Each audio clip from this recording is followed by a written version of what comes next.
Mrs. Brooks, do you have your normal drink? Yes, yes, I do. Lipton iced tea.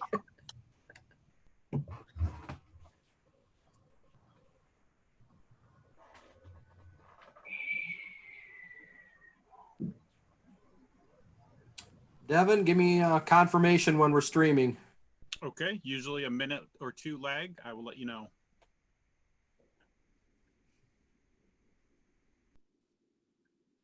My screen indicates that it's live, but We are live. Thank you very much, Devin.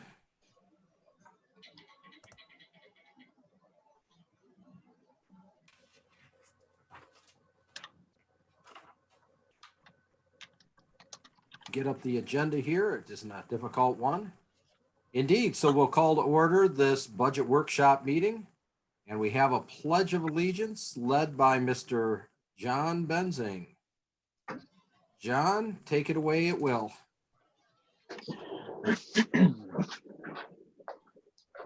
I pledge allegiance to the flag of the United States of America and to the republic for which is one nation, under God, indivisible, with liberty and justice for all.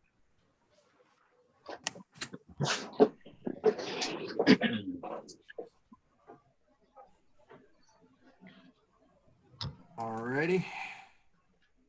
First item on the agenda is public comment. We did not have any public comment registrants tonight, so we are on to our one and only agenda topic, which is our 2020 and 2021 budget discussion. That will be led by Rick. Or are you passing it right to Nikki?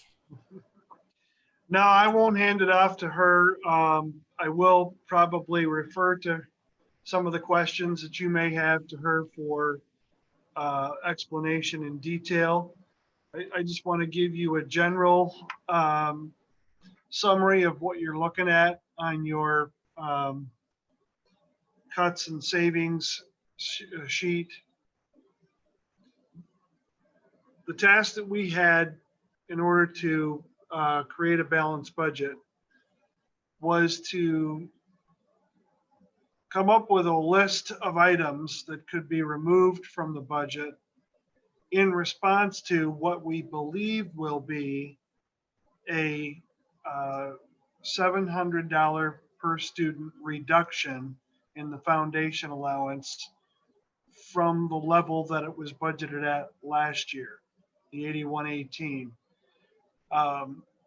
We also had to consider that our ending projected fund balance from 1920 was about 7% lower than what we had anticipated because, again, of a $700 per student reduction or drawback.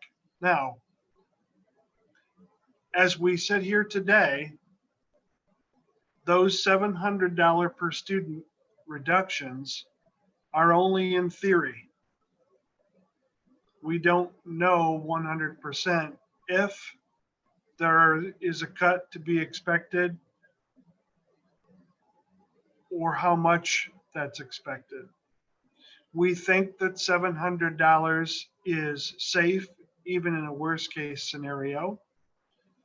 So our budget assumption was that we were going to be reducing the budget about $1.875 million compared to what we had for income last year.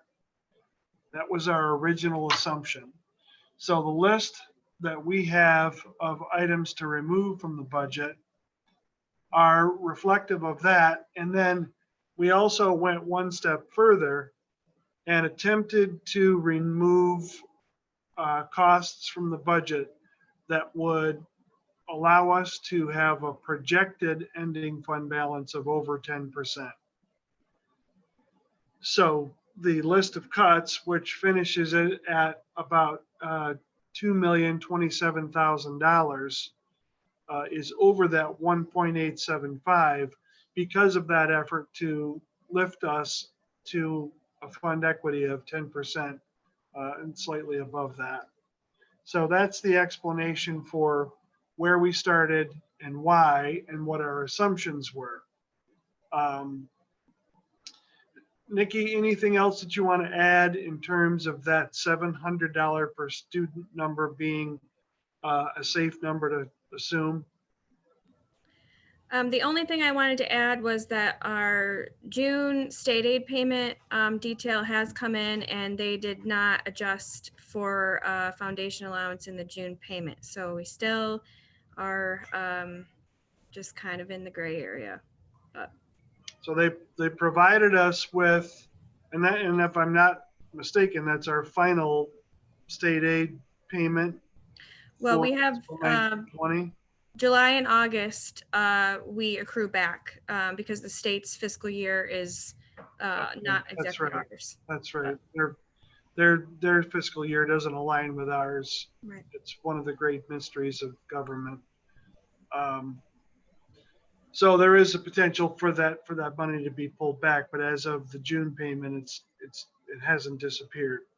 So we're making some assumptions based on recommendations, and I believe all districts in the state of Michigan are making those assumptions as well. And then we have the requirement that the budget that we project for next year is a balanced budget and has to meet the deadline of June 30th. So this is a list of budget assumptions and budget reductions based on numbers that may or may not be 100% accurate, but we want to meet that deadline, and we want to project a fund balance that is on the positive side of 10%. So we have a list of items here. We've had some discussion specifically about what these things are. I guess probably the best thing that I can do is entertain any questions that board members have about specific items on the list for reduction. And I can give you some detail for the reasoning of those things if necessary, and Nikki can give details potentially further than that. While we wait for any questions, I'd like to chime in with an addition. We haven't really talked about it, and it hasn't been included in our budget talks. I've been keeping up on the possible implications of going back to school with COVID. Right now, I've heard numbers of 1.5 million per district as an average, which we're a pretty average size school, I think. So that would be probably accurate given what I've seen occur at my work.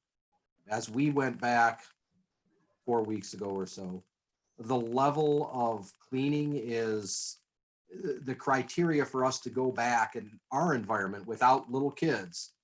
We have additional hand washing stations, literally truckloads of hand sanitizer, health checks before you can even get to the security doors to get inside the buildings. It's obviously very labor intensive. For schools, we have to consider, for example, the kids get to school in the morning, they all get to class. We're probably going to have to run a sweep through all of the bathrooms and common touch point areas while they're in class. They get out of class, or in the case of high school, junior high, they move on to their other classrooms. They're going to use the bathrooms, common touch point areas. Again, we might have to run cleaning through all of the bathrooms and touch point areas between the classes. Same thing in elementary for lunches. With social distancing, more lunches, still going to have to thoroughly clean between lunches. So the cost for it cannot be ignored, but it's a possible cost. No one has guidelines, so we can't possibly include it in our budget, but we have to be aware that if we go back physically, that specter is out there, and that could require, we'll use the numbers thrown out at 1.5 million over the course of the year to employ the people and all the materials, cleaning, whatever it takes to get it done. No matter what it is, we don't have a COVID account waiting to spend it. It's our fund balance, which has just crept up over 10, adding this to it. So that is something we all should have in the back of our mind, that if indeed by some miracle the government steps up and we don't have the money clawed back from last year, we're probably going to want to dump that and everything we have into fund equity, knowing that we could lose it all instantly or over the course of the year just to accommodate the guidelines required to get students back. Becky, you had your hand up. I'm basically going to piggyback on exactly what you said. I understand that this is a projected budget to get it passed and that there will be changes. I mean, that I think we all get that.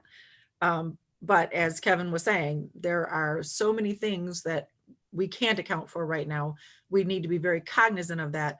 Not only the issues that you very correctly pointed out, but if they're talking about us having to take kids' thermometers or temperatures at the bus stop, that's going to be time consuming and probably going to make us add routes in to alleviate that problem, or we're going to have super long bus routes.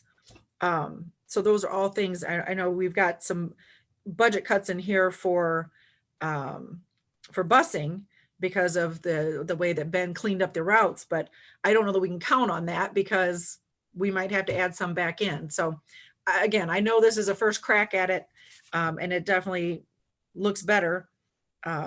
But as Kevin said, there's so many things that we just can't know right now that we're going to have to spend money on very soon.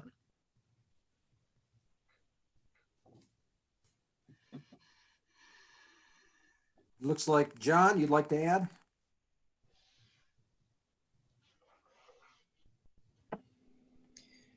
I spoke with Rick briefly earlier today, and one of the things that came up during that conversation that I think we need to look at is Nikki always builds in buffers. You know, last year we ended up having a $400,000 plus buffer at the end. So I guess I need to understand how much in buffers are built into this budget, because I don't think they normally go into this budget meeting going into this kind of minute detail. We're usually not in a budget crisis. So I guess when reviewing this budget, I need to understand what the total amount of buffer is in this budget so we can plan accordingly. And very quickly, Nikki, before you answer, I do have a question. The buffer or the nudge we had in it, was that entirely a built-in buffer, or was some of the money, say from the athletic supplies that came back to our fund equity, was that included in that buffer, or did we really have a $500,000 buffer? So yes, is the answer. It's a mix of both of those things. So there are a few lines in the budget that are like the Laura Havlin lines, for example. We don't know throughout the year, you know, a student could be sent over there in March, and I won't know that until we get a May bill. And that's a very expensive program. So the Havlin lines are potential buffers. You almost always a buffer, unless, you know, we start sending an abundance of students over there. Those are lines where a lot of our buffer stands. And then things like athletic supplies, a lot of times their athletics will have like coaches, they'll have a plan for coaches, but they may not utilize all those assistant coach positions. So sometimes there's some left over there. Also in facilities, we have little pots of money throughout, you know, fire repair, HVAC repair, roof repair, plumbing, just in case something happens.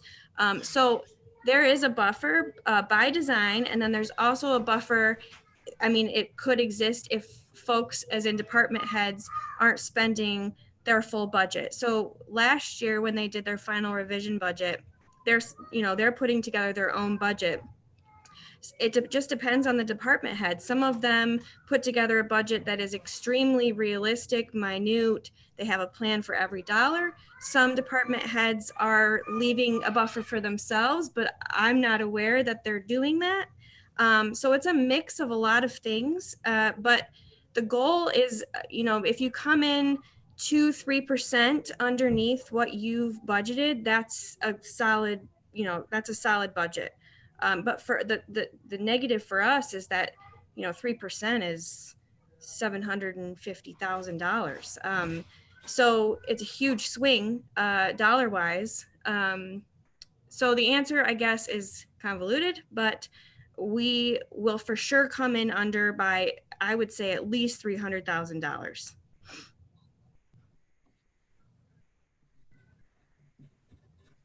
All right, so that $300,000 is what we have in there by design before we claw back the unused funds that were allocated to departments, right? Yes, unless a Okay. building catches on fire or something in the next 2 weeks. Don't jinx us. John, did that answer your question? Now, if I could pick the building, It did answer my question, because I think that helps us when going through this process of, we have a cushion. And I think in this, in the budget, basically budget crisis that we're in right now, I think we need a $50,000 buffer versus a $300,000 buffer when we're really digging into this, much deeper than normal. Just because we want to have this closer to realistic than in the past, I guess would be my thought on this. I would say that knowing we have the buffer might be enough, just knowing it's there. If we had a $300,000 that we could put in our fund equity and increase it, knowing that it's there, because what Nikki's saying is a lot of this is projected operational cost, but it's also projected, it's your flat tire fund for your car, and you don't want to take away the flat tire fund to fix the lawn tractor and then have a flat tire in your car the next week. I don't want to see too much of that buffer taken away, because then middle of the year, we'll end up taking it right out of our fund equity, and one good building mechanical problem is going to put us right below 10% again, and we're going to start eating it away. That's my take on it. Nikki, do you have any input, or Rick have any input on making the budget a little bit tighter prediction as opposed to building in that buffer a little bit higher? well, as Nikki mentioned, there are inherently in what we do just unpredictable costs. And it's in each department, she mentioned Haviland costs. Certainly budget supply costs are a little bit more predictable, but some things are just not assured what's going to happen. How many legal fees we might incur, whether or not a teacher has to go on a leave of absence, utilities, what we're going to pay in gas and electric, snow removal. They're just inherently soft numbers that when you have this many different accounts, you got a buffer of $6,000, $8,000, $10,000 here and there times 50 accounts, and all of a sudden you're near $300,000, $400,000. It is a very moving target. And the other thing that's, I guess, different about governmental accounting is that we're not in the business of making money. The state gives us money expecting us to spend it on services that will advance learning. So we want to budget money in ways that we think will do that, but sometimes we don't always spend it. In this case, this year, there were things that we couldn't spend because school ended in the middle of March instead of the 1st of June. So it's not the portion of the business that I can be terribly accurate with. We try to work together to get refined and drill down as deeply as we can on budget. But in this is my second district from this position, and I've seen the same thing. Like Nikki said, about 1.5 to 3% is where your leeway is in terms of your projected fund balance and your audited.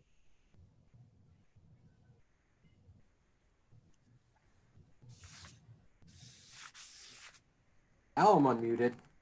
Becky, you were up next, and then Tim. So Nikki, I just wanted to clarify, it looks like the latest revision that we received, the very last thing, it talks about closing the admin building.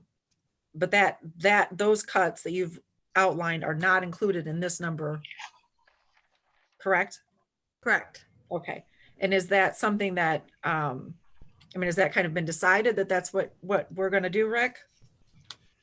Yeah, I think we can do that. And I didn't have her added in as a cut, more or less just adding some room in the fund equity Okay.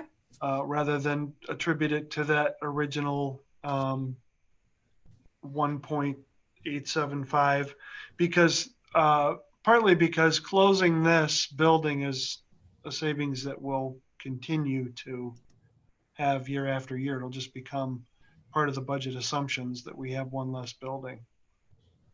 And And we can make the move without making major capital improvements to the high school.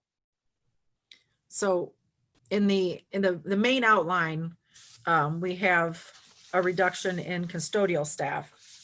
And I think that was kind of discussed before, that we had hired some because we were concerned that there hadn't been enough. Mhm. So we were a little worried about losing what we have. Yeah, that -2 is just kind of pulling back to the level that we had budgeted last year. Okay. If we did add a couple during the year this year, and and talking with Tom about his budget, we know that there's going to be more to do, and more costs for the materials to do it. But in terms of him needing more people to do it, we're not making that assumption. It just means that we'll be, right now we clean buildings after everybody leaves. In the new environment, we'll be cleaning all day. So it's a shift from what we've been doing to what we will need to do to address, a safe facility. Right. I guess that's why I'm a little concerned about losing that staff. But Tom knows his stuff, I guess, so. Yeah, and it's unknown what the new protocols for cleaning are going to mean. Right. It could mean if we're cleaning a little bit all throughout the day, that the time that we spend cleaning when nobody's in our facilities could be reduced. There's also, there was also a mention in the last, I can't remember if it was a regular board meeting or which meeting, but about those machines that Rick had mentioned that sanitize large areas. There is budget in the proposed budget for those machines. Great. Thank you. On this topic, before we move on to Tim, the admin building, we had discussed, or you had put out to the board that you were talking about moving the admin offices to the high school, correct? Yeah. And that's where your office would be. Is there going to be any cost involved with relocating or housing the other residents, other than the administrative offices and personnel? There going to be any cost associated with housing them elsewhere in the district? Well, What's the plan there? we're gonna have to find some space. We have two other tenants, if you will, of this building, CLC and the Learning Cove. Learning Cove is an outside organization that does tutoring after school. Given the fact that our third graders next year will be at Compass, then that's a matter of identifying a space at Compass.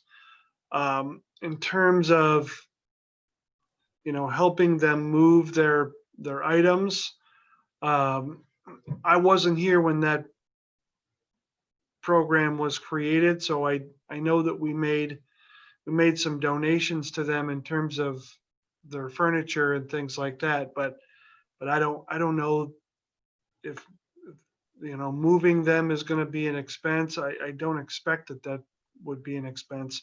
Certainly not a large change in our budget to do that, to move what they have here at the admin office across the street in a space.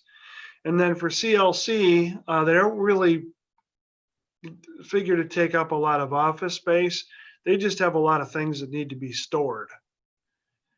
And the only circumstance that would require us to move their things would be if this building sells. Because the items that they have can be stored if the temperature is 45 degrees in this building, or if it's not. Unless we're going to drain the pipes and shut off the power in the building, they could store their things here until it's sold. At that point, then we are going to have to try to help them out, or help them find another resource in the community for storage. So those are things that we would have to address. But in terms of the cost of moving them and housing them, CLC really doesn't take up a lot of office space, and there would be probably at least one extra classroom for the Learning Cove to do their thing. All right, thank you. Tim? Well, I think there's probably a lot of buffer in this budget because I've been watching what's going on in the state level here.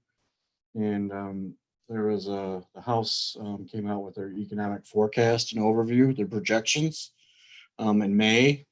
And essentially they're saying, this is a V recovery. So we had a couple months that were bad and things are going to take back off. And funding levels for schools will be up again, the sales tax is coming in and so forth.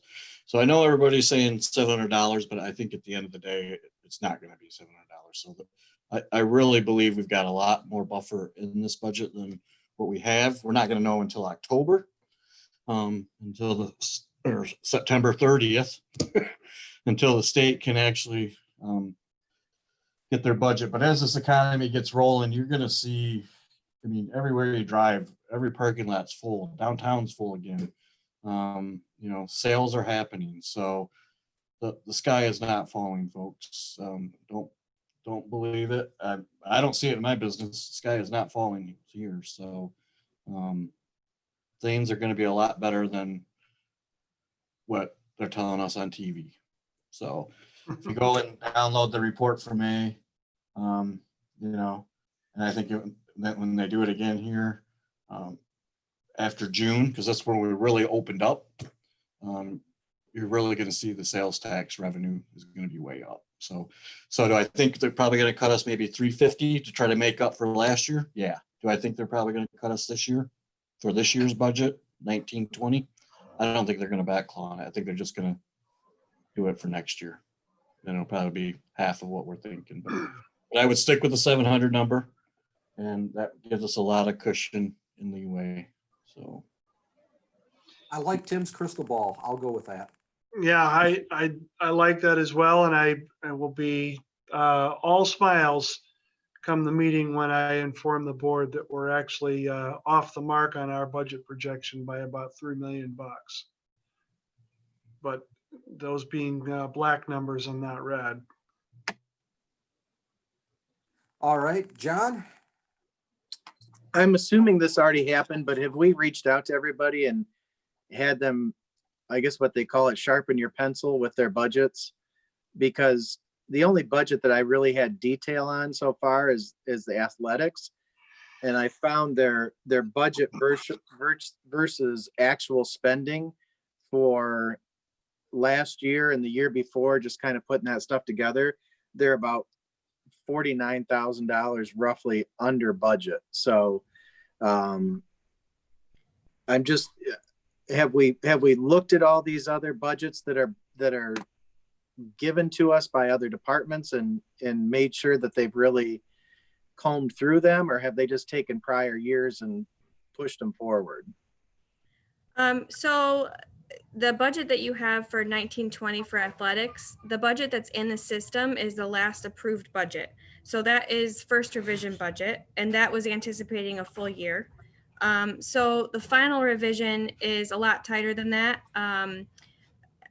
But I did not reach out to the department heads and get final revision numbers. I cut off after the purchasing cutoff, when they are not to be establishing new purchase orders unless it's an emergency or a, unforeseen need. Then I went through again and, racked everything down. So they did not do that personally. I did it after the purchasing cutoff. So did you do that based on prior years, or did you do that based on what you think this next year is going to be? For final revision, I did it based on what was in the system for purchase orders after the purchasing cutoff, plus anything that I knew happens regularly and will still be paying, or, summer school things that happen beyond the purchasing cutoff, extended school year services, things like that. Okay. But things like Nikki? like the Haviland lines that I mentioned earlier, we just got the bill last week. So that's not, and it was lower than what I had budgeted. But that affects last year's budget, correct? Yes, yes. I'm talking about the budget that we're putting together right now. Yes, so the budget that we're putting together right now, I took my final revision that I'd already racked down and then made these proposed, or will be making these proposed cuts on top of that. Nikki, going down the road that John started on, are there any other departments, or are there any departments or line items where we typically see a lot or a significant amount of money clawing back and going into our general fund at the end of the year? I guess that would really be the question before we ask people to sharpen pencils. Do we typically get a lot of money back from a particular department where we should be asking them to sharpen pencils? Yes, there are departments that whose budgets, I mean, will only be my second year, but in what I've seen, there are some departments that probably leave their budget where it is for security purposes, so they feel safe. Mhm. And then, yes, there are some departments that have that going on. I know that Well, as a if- building principal, I tried not to spend more than 90% of my projected budget. And I learned that because I was a building principal the year that we had $440 pulled back from the state in the spring of the year. And, you just, when you manage a budget like that at the building level, you want to be able to have something to give back in case something bad happens. Well, I think it would be fair that if there is any department head, line item, building, that's typically higher than the others for money coming back. If they're spending consistently 75% of your budget that they're given, then I think it's probably appropriate to ask them to sharpen the pencils at minimum. Get us a little bit more accurate. Okay. Yeah, and we can, again, these budget assumptions are made going in not knowing everything, and we will be refining these numbers right up until the point where we get a funding level and find out if there's going to be a clawback from last year. So the work isn't done. This is just the first finish line, and we wanted to make sure that we had a budget recommended to you that was safe.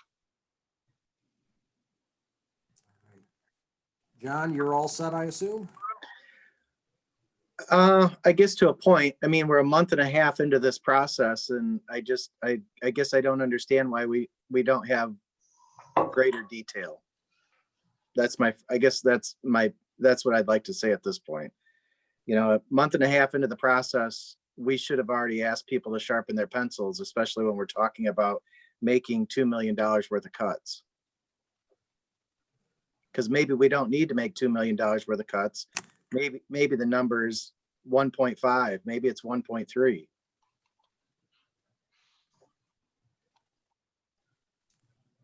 All right, fair statement. Suzanne, you're up. Got to unmute yourself.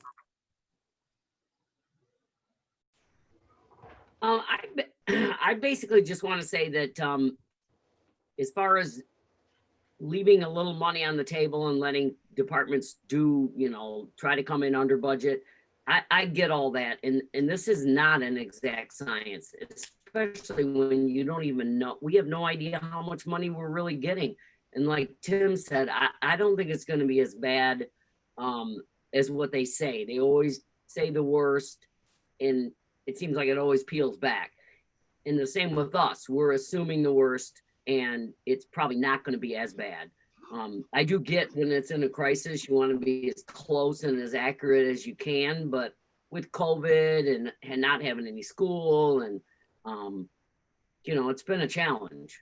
So that's really all I got to say.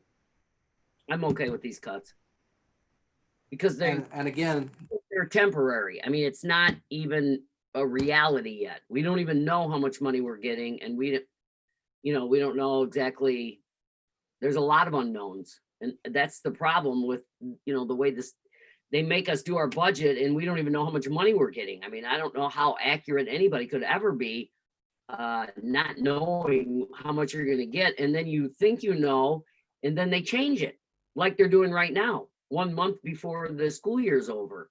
So it's best to be as conservative as we can, and I get that, but again, this is all it's all floating, it's all in motion, and it will be. I'm just glad there's room for things we need to do, like Rick needs to hire some people, and that's a lot of those are still in the budget, and hopefully it'll turn out to be a lot better than what we think. And I think having the extra cushion built in is not a bad thing in a normal year. The biggest problem I see with having too much cushion built in at this moment is that we are cutting a lot. We're cutting back on programming. We are reining in a lot of costs, and we're making cuts everywhere. That doesn't mean we can't go back and reverse our action. I mean, I don't think this is the end of the end. This is to get us through the end of the month. Then, money will come back. Tim's probably right. We won't get cut as bad. Maybe we won't have to, we can readjust. And well, we don't want to leave too much buffer in, cut more than we have to, and find out after school starts that we cut more than we had to and then have to put it back in, or find out that, well, we can't put it back in. It just can't be done at that time. So I think that's the concern, is that we don't put in too much buffer. Right, but I don't think it's necessarily a bad thing to re-examine everything like we're all talking about, and everybody sharpen their pencil and re-examine their their spending, because we're going through a hard time. That's a very good time for people to do that, different department heads, and as we work our way through this process. But this is just step one, and I don't know how many steps in this process. So all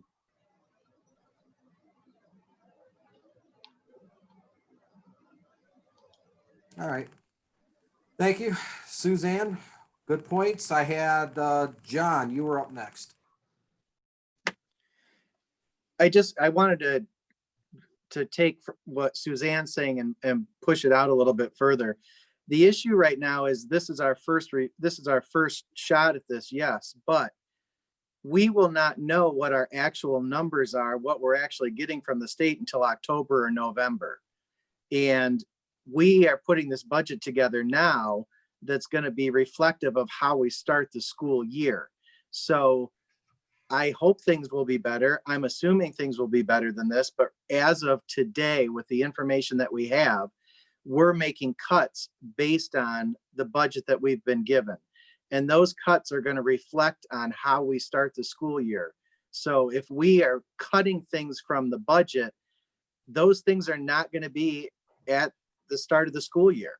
So even if things do get better, we're not going to know till October or November. And by the time we can make changes to the budget, it's going to be, when's the next budget revision after that, Nikki? January, February? Well, officially, in the past, the first revision has been November, December, but I mean, you can do a budget revision right after audit is resolved.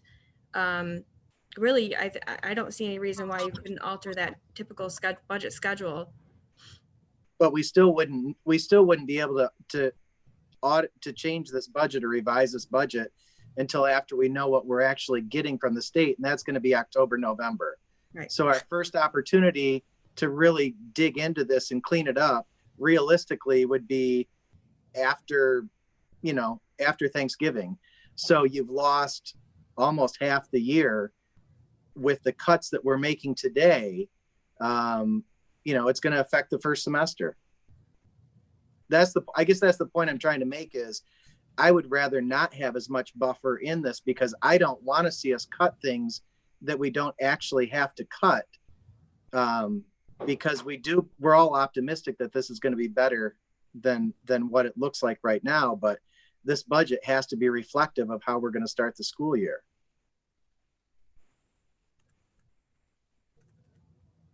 All right. Thank you, John. Tim, you're up. Yeah, I mean, this comes down to Lansing, the last, they need, normally, a couple of years ago, we knew what the number was going to be in June. And this really comes down to Lansing. And, the 8 years before that, you didn't know what the number was going to be. They fought all through the summer and so forth. So it's almost impossible for schools to budget right now, because you're just throwing a number out there. And, it's Lansing. They gotta get their act together and get these numbers to us. Nikki and Rick have an impossible job right now. They're budgeting for the worst case scenario. But we still won't know that until September 30th, when, it comes down to midnight and everybody agrees to something and they vote on it. So they need to get back to getting their budget done by the end of June. So call your representatives and let them know how you feel. So I just quickly went through that list of cuts, and of that list, 822,000 of those cuts could be reversed they're either could be reversed to first revision. Things like a line was, athletics budget was cut by whatever amount of money, you could put it back in. Those things could either be reversed, or they are a result of a staff member who is already leaving. And so those would be savings that would be had regardless, unless we were, posting a vacancy. But of that, 822,000 could be a reversible cut at first revision.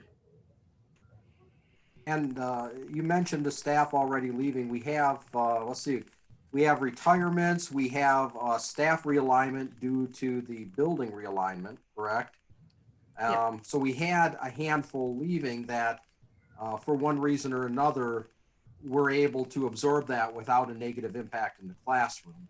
So we don't have to worry about those. We have a couple of positions in the certified staff that would disappear as a result of class size or enrollment in a particular grade level, opening a section or closing a section. Kindergarten registration plays a factor in that.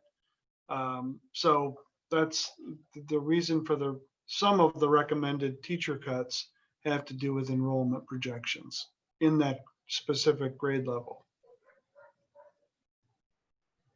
All right. Thank you, Rick.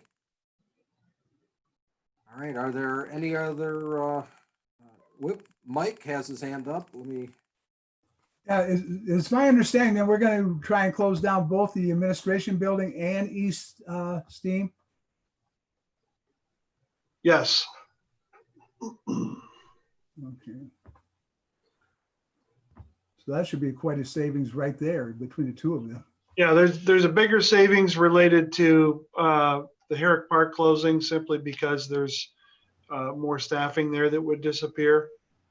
This building's costs really revolve around utilities and custodian. Okay. One other question. What is the athletic event revenue? What is that? The number of the amount of money that's brought in from events. We know that we won't have that next year because, at least looking at things right now, charging tickets for football games. Football is your main moneymaker, and then boys and girls basketball in the winter a little bit more. So that's your gate receipts for all your athletic events. We're just looking at that as that's not going to happen next year. So that's what we've averaged in the last few years, or? Yep. That's a typical year of gate receipts. Okay. now again, those gate receipts, as we get into the school year, if some of the restrictions are lifted, the criteria with COVID changes, that's something else that could come back, but it's such an unknown variable. We can't count it in or count it out at this point. So we count it out to be safe. Yeah. Yeah. It's one of those soft numbers that are going to change based on circumstances. That answer your question, Mike? Yeah. All right. Any other questions? Rick, did we take any account in virtual academy? Kids moving over to that, or a certain percentage that parents aren't going to feel comfortable coming in, because I know that's would be a savings as well. But. The FTE is the same and the foundation allowance is the same. We have not done anything with projecting an increase in enrollment there. No, but I bet, but moving, you might have a whole third grade class that wants to do virtual, you know, where you got enough kids for a whole third grade class, and so, but you haven't done any projections on that at all. No, we haven't. Okay. All right. We did hear from the governor today that guidelines will be ready by the 30th of June. So at that point, we probably will reach out to people to say, okay, we're going back to school in person. If you're not comfortable with that, here's how we put you into our virtual academy, so that at least there's not a drop in our enrollment. I think it's important to note they're going to release guidelines on the 30th. However, a change in the COVID rate, the death rate, the increase in numbers, they'll change those too. I have confidence that they'll change those right up until the last moment. So we'll have them, and just like this budget, we'll plan on them. But I wouldn't bet my house on them, that's for sure. All right, any other questions? All right, looks like the board is clear. Rick, do you have anything else to add before we go? No, I did have a variety of communications with board members today, and I just appreciate the level of detail that you've asked about certain questions, and we'll try to continue to get you information as you need to. It's a difficult task because it's not only a moving target, but it's a target that sometimes appears and sometimes you're blind. So we'll do our best. This is a budget that's intended to meet the guidelines. It probably won't be the exact budget that gets put in place in the end. All right. Barring any questions, since it's a planning session, I'm just gonna say that we'll call this adjourned unless anybody has an objection. All right, we look good. Have yourselves a great night, and I will see you all on Monday. Kevin, after the live stream is off, do you and Becky want to stick around and we'll talk to Terry about the agenda for Monday night? I was just going to suggest that. Absolutely. Thanks, everyone. All right, see you. Thank you.